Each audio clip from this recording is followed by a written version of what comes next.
the last couple of years have taught me anything, it is to live for the moment, as tomorrow is never promised. With my feet itching for travel and my heart aching for adventure, I returned to a place that captured my heart in 2017. A place vibrant in colour, a place that tantalises all of the senses, that left me with a hunger for more. Beautiful, beautiful Marrakesh. This place is an overload of all the senses, and I don't know if I have found the heart of Morocco, or if it has found me. But I love this place.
Back to lose myself in the souks, see the snake charmers in the square, the storytellers recite their tales, navigate the winding alleyways of the Medina, see the shadows cast upon the amazing landscape, the vibrancy of life in the night market, and this time experience the desert by air.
We arrived at our beautiful Riyadh, the Oriental Glory Riyadh and Spa, to be greeted by the most hospitable and attentive people, who we now have the privilege to call our friends.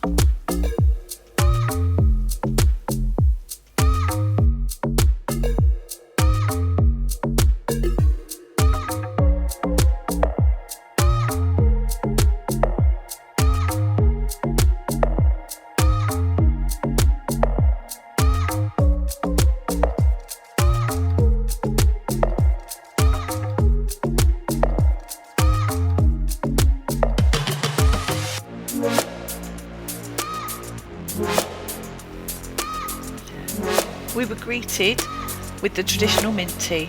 Traditionally, this is poured and poured back into the pot and poured again, which can happen several times and ensures that the tea mixes well. Usually it's heavily sweetened with sugar, but in our case we were given the option, and without sugar was just perfect for us.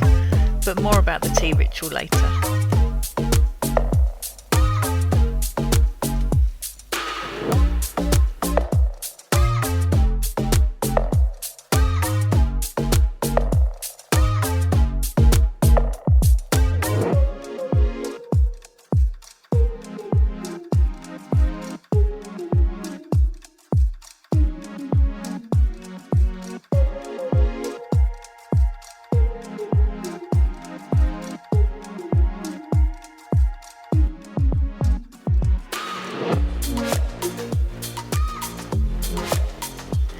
Still making use of Airbnb and loving to be amidst the heart of the action, we have stayed in a typical riad in the heart of the Medina. Riads are typically built with an open courtyard in the centre. These traditional Moroccan homes are one of two types of traditional Moroccan homes, often comprising of 2 or more stories around an interior symmetrical garden centred around a fountain or pool. Riads were the homes of the rich, but this has changed over the years, but the design has been retained. Moroccan houses focused on privacy and protection.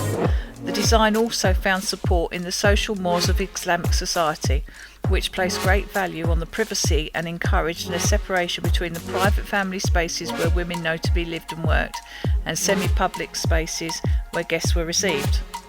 The houses were inward focused with a centrally placed interior garden or courtyard, and the lack of large window to the front. The central gardens of the traditional riads were often planted with fruit trees such as oranges and lemons. The word riad actually originates from the Arabic word for garden, historically a courtyard garden symmetrically divided into 4 parts along its central axis. In recent years though, there has been an increased interest in the use of riads in the tourist industry, and many of the houses that were dilapidated have been renovated and are now in service to the tourist industry, such as this one.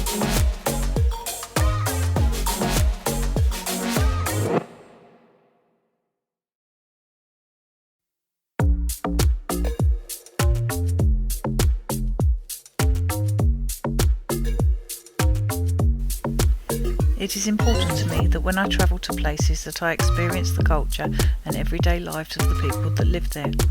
The hammam experience is a must in Morocco. Not knowing fully what to expect, we walked up to a heated stone room which was instantly amazing, and we were scrubbed and polished by a lady and our skin was silky, soft and glowing. This was followed by a full body massage in a warm, darkened room, which was out of this world. The lady found knots in my body that I didn't know were there, and cracked bones and joints along the way. Following the hammam part, which was a full scrub and exfoliation, we were wrapped in fluffy toweling robes and sat on the terrace taking in the night air before the massage. It was again lovely feeling, naturally drying off in the open air. On leaving the spa room after the massage, we were both ready for bed, and it felt like we drifted in a haze of peace from the rooftop spa to our beds, and we were asleep as our heads hit the pillow.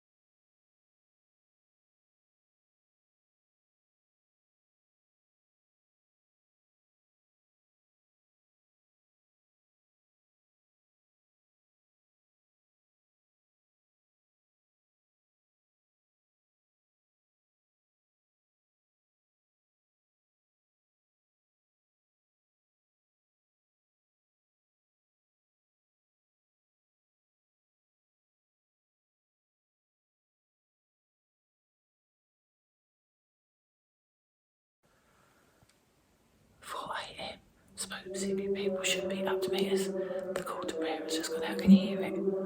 We've got that balloon flight today. I just sort of straightening my hair without a mirror. We're looking in here, it's not doing the worst job in the world. Last night we had the most amazing hammam. And we were scrubbed like you wouldn't believe. And then followed up by the most amazing massage. So we slept like babies.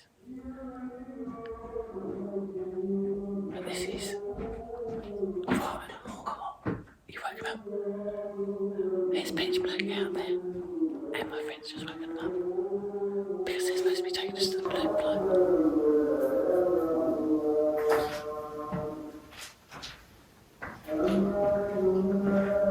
4 a.m.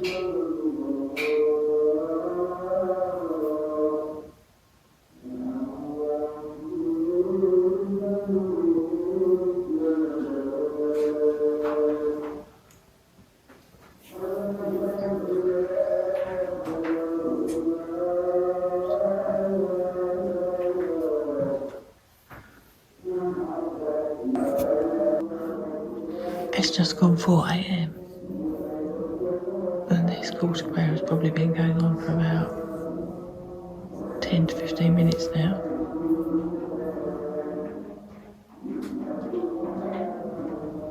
They're praying, I can hear them smacking and making a front and that's why it's... So we're now about 4:15 in the morning and the call to prayer is still going on. Apparently this is the case that is going through the night because it's Ramadan. So I'm going to do a bit of looking up on that in a little while. But we finally have woken up one of our hotel people and they've got to take us to the meeting place for the 4x4 for the pick up with our air balloon ride this morning. I can hear people, it's not just the call to prayer, but there are people praying too.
At daybreak, we were escorted by Jamal from Al Riyadh through the ambient lit, tranquil alleyways of the Medina to meet our 4x4, which would whisk us off to the desert for a truly amazing experience of watching the sun rise over the Atlas Mountains from a hot air balloon. There was surprisingly a fair number of people about, and the alley cats meandering freely without the busyness that the daylight brings.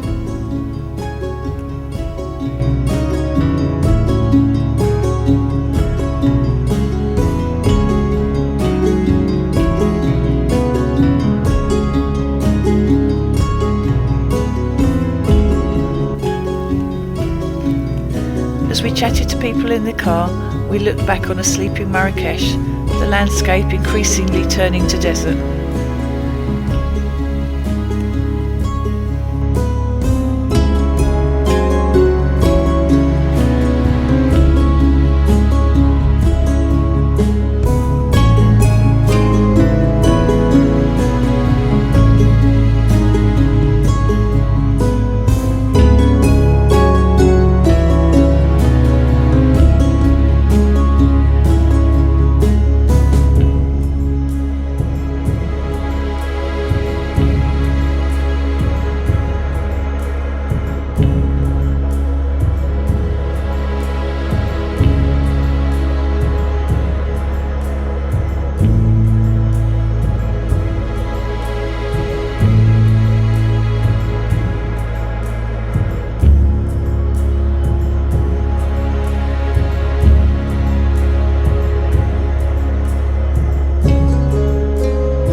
Yep.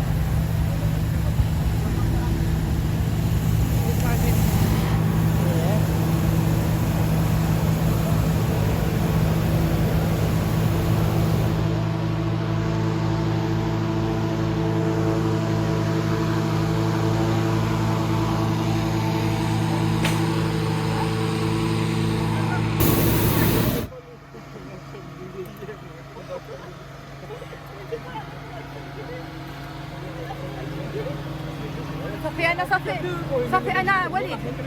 So good morning, guys. I'm your pilot today. The most important thing, please, landing at takeoff position. Okay? So you have to take always that side. Take the cord in front of you with both hands and come down. Okay? Alors.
were then invited to enjoy a Berber breakfast consisting of beautiful Moroccan delicacies and of course the 3 cups of mint tea in the ambience of a piece of paradise in the Moroccan desert.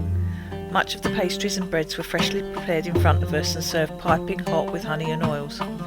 The Berbers, or Amazi meaning free people, a name they adopted themselves, are descendants of the pre-Arab inhabitants and are indigenous to North Africa and live in scattered communities across Morocco, Algeria, Tunisia, Libya, Egypt, Mali, Niger, and Mauritania. More specifically, the Berbers of Morocco are descendants of the prehistoric Caspian culture of North Africa. There are between 18 and 20 million Berbers living in Morocco alone. Traditionally, Berber communities were very tribal and differ from region to region. Daily life is nomadic, with men taking care of the livestock and women taking care of the family and handicrafts. The community tend to move to ensure that their livestock have ample grazing. After the Arab conquests beginning of the 7th century, many Berbers converted to Islam, as their ancestors had converted to Christianity.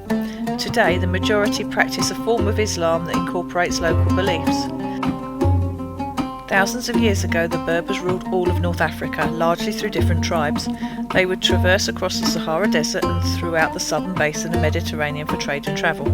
They are known for their weaving and pottery and leatherwork, and of course jewellery. They hold great belief that silver brings good luck.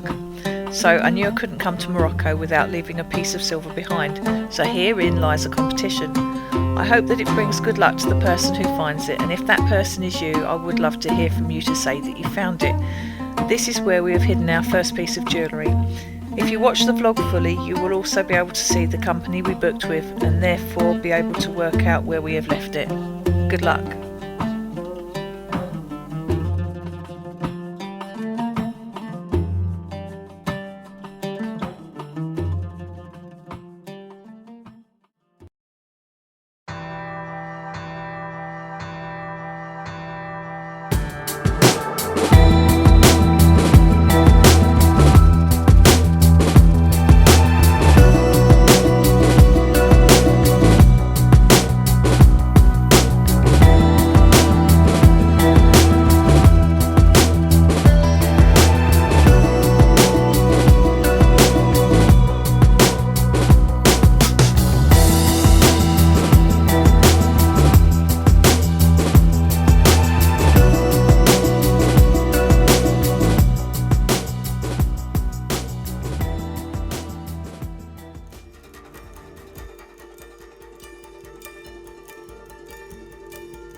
Catupia Mosque is the largest mosque in Marrakesh and stands proud close to the main square of Jama' el-Fanar. It was founded in 1147 by Almohad Caliph Abdul al-Mumin, right after he conquered Marrakesh from the Almoravids. A second version of the mosque was entirely rebuilt by him in 1158. This second structure is what stands today. It is considered a classic and important example of Almohad architecture and of Moroccan mosque architecture generally. The Minaret Tower is 77 metres high and is decorated with varying geometric arch motifs topped with a spire and metal orbs. The minaret is also considered an important landmark and a symbol of Marrakesh. Local laws restrict any new buildings from exceeding the height of the minaret, which provides a focal point for all to enjoy.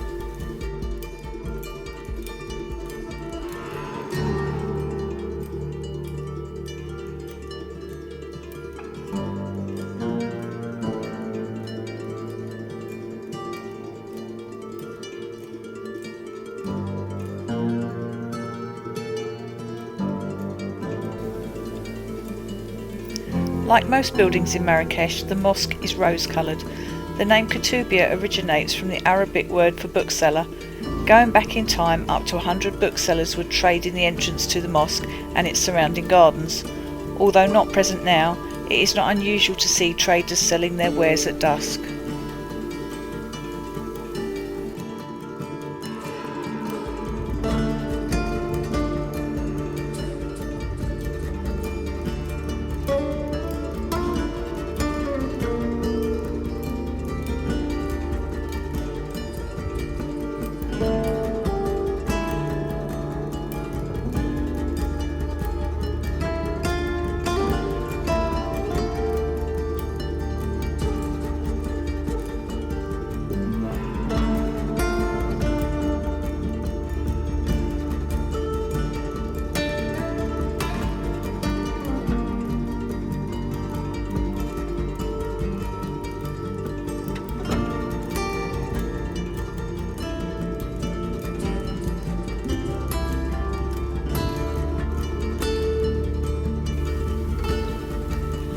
Sadly, the mosque is off limit to non-Muslims, so you are unable to visit, but you can stroll around the base of the building and marvel at its beauty and the lovely gardens too.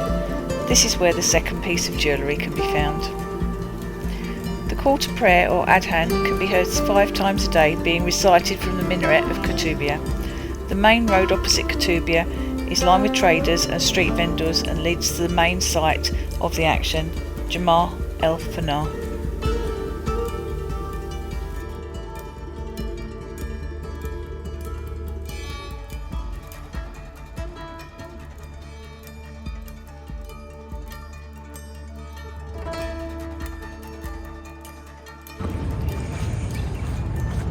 These are the gardens of Catupia, and this is where parcel number 2 is gone.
Pour tout, 80.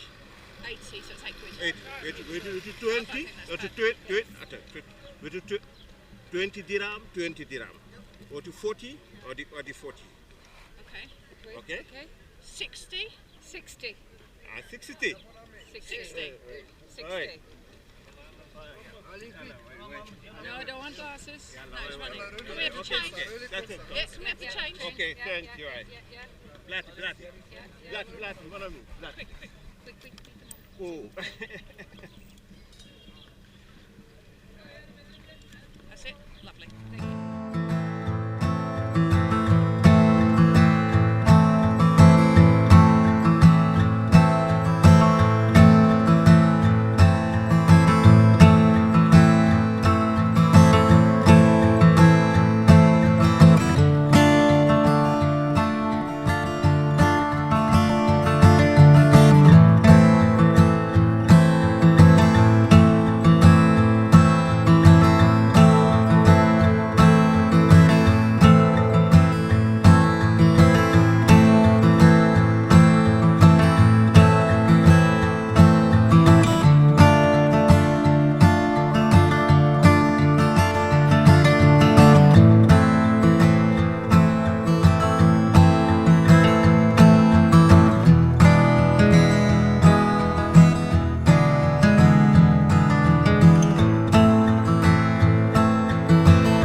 You give me only 20 dirham. Give me 110.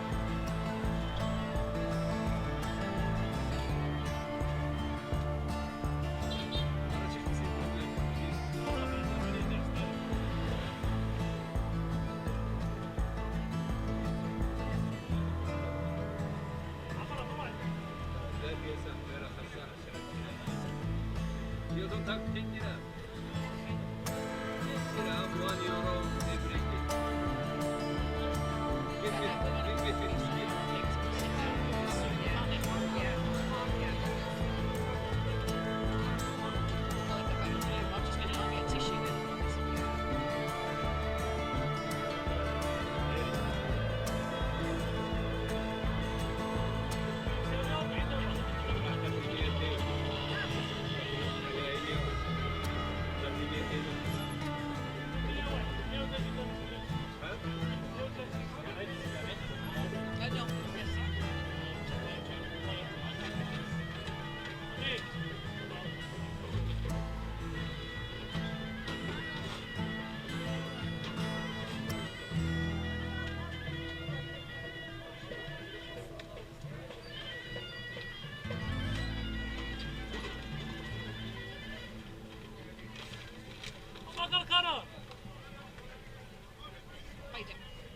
I've given him the money. I'm waiting for change.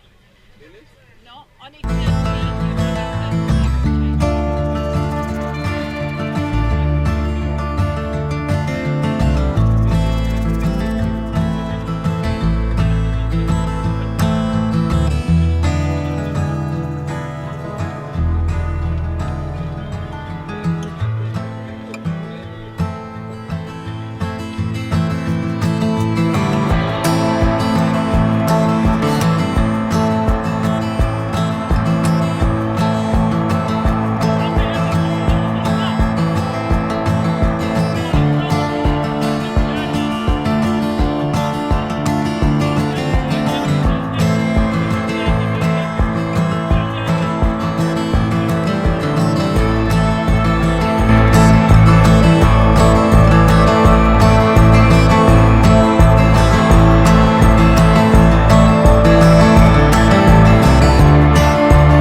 Merci. Merci beaucoup. Oh, I was getting that change back. Oh, you don't know me that well on this one. I need to get this shit off my arm, mate.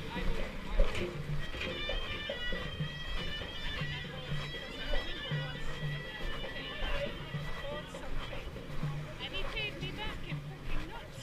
I said, you can keep your bloody nuts and not the change. He said, I came really close. Okay? Yep. I mean with cheerio. We half kilo. I mean no, 1 kilo, not good. Non, pas maintenant. C'est pas beau comme ça, madame. Tu vas payer 1 kilo, pas payer demi-kilo. Peut-être plus tard, merci. De rien, madame. Parce que moi, Je vais gagner. non. Yeah. Pour un bon Dieu, pour les épices. De l'huile à bon, sabon noir. Juste on boit. Oui, je vais. Where do you want to go? Do you want to go here or do you want to go in the sun?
should look in the lenses. I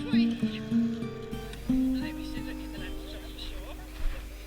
In the heart of the Medina is a maze of shadowy alleys and passageways, dotted with pools of sunlight that make up the bazaars of Marrakesh.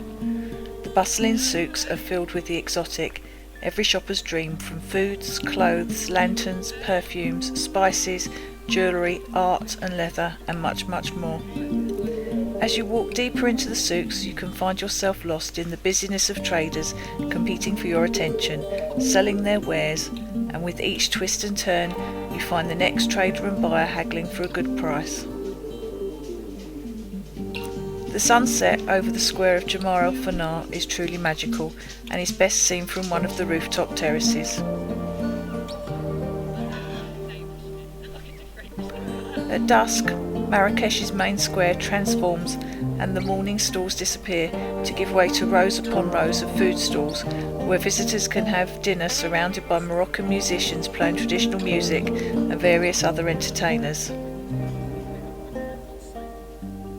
We had a meal in the restaurant with superb food, but also a rooftop terrace and a prime spot to watch the sun go down on Marrakesh before we hit the souks.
Thank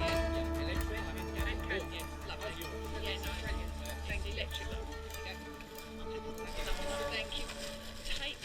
Whenever they offer, take a zero off.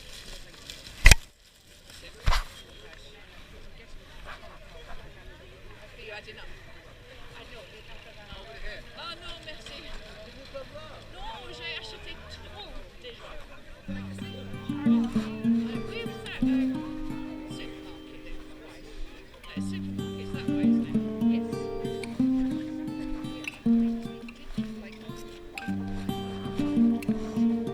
Oh, no, I was touching it. You see you in it. I was itching. Oh, yeah.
Okay, so I will drink some spirited wine. I have like 10 glasses full of I'm sure we'll get away with that a little bit different, you know. There's your perfumes, there you go. There's your perfumes.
madame. Merci beaucoup. Ça passe toujours ici. Oui, oui, d'accord, merci beaucoup.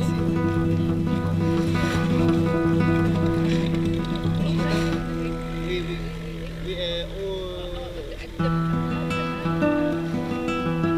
Oui, non, lundi. Lundi, c'est fini Ramadan. Lundi, c'est fini Ramadan. On prend les vérités de manger. Bon anniversaire. Bonne là. Merci beaucoup. Merci beaucoup. There you go.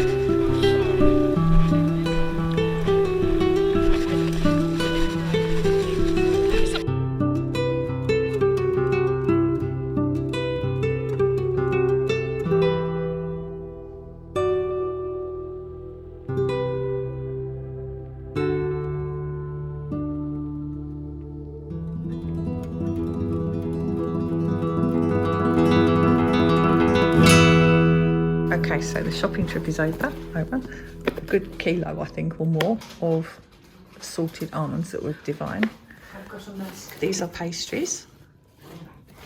I've got some kaftans as presents and some medjool dates and amlou, which I'll tell you about, and his lucky new nephew on the way. And then there was these bags. So we have some inventive packing to do, as does Bridget.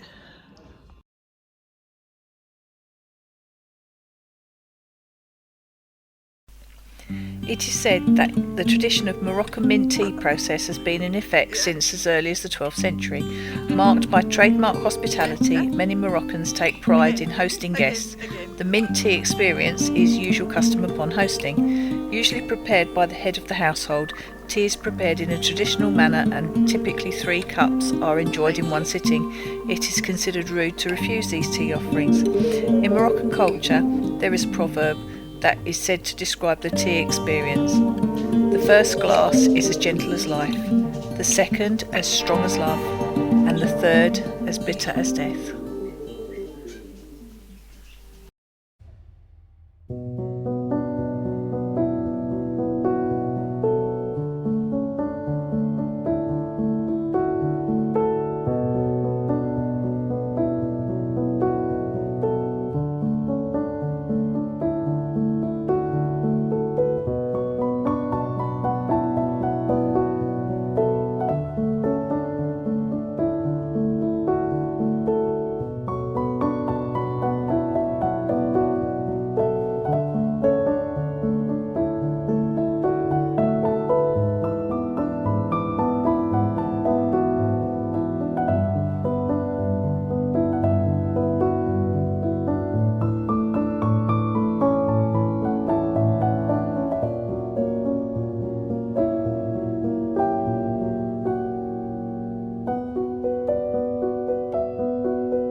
Just prior to leaving for the airport, we had another full massage to relax us before the flight and a cool lemon drink whilst we soaked up the last of the Moroccan sunshine before returning to cold and wet of Blighty. But before we end this vlog, I need to tell you about the promise. There was one thing more that was important to me. On my last visit, we walked to the square several times a day, and an elderly gentleman always said good morning. I had a henna tattoo on my arm, and from that he learnt my name. On the last day I realised that we'd never even set foot inside his little shop, so on our last day I made a point of going in.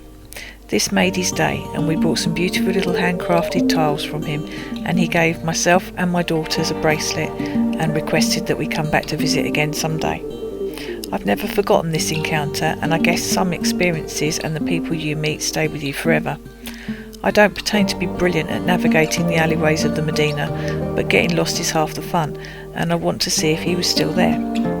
I remember coming home and telling a relative about him, and she said I should have written down the address and sent him a card through from the UK. She was right, and I wanted to see if he was still there. I'm under no illusion that the last 5 years have flown by, and particularly indiscriminate pandemic, but I hope I'm able to keep that 5-year-old promise. Having gone past the place where I believed him to be, I told the story to our hosts, who sadly told me that the COVID had been harsh and that the result, Marrakesh, had undergone many changes. I will never know what happened to this man, and I never got to see him, but I can only hope that he made it out the other side of this wicked pandemic, but I will never know. But I have contact details for the amazing people we have met this time, and we will be staying in touch and going back for sure.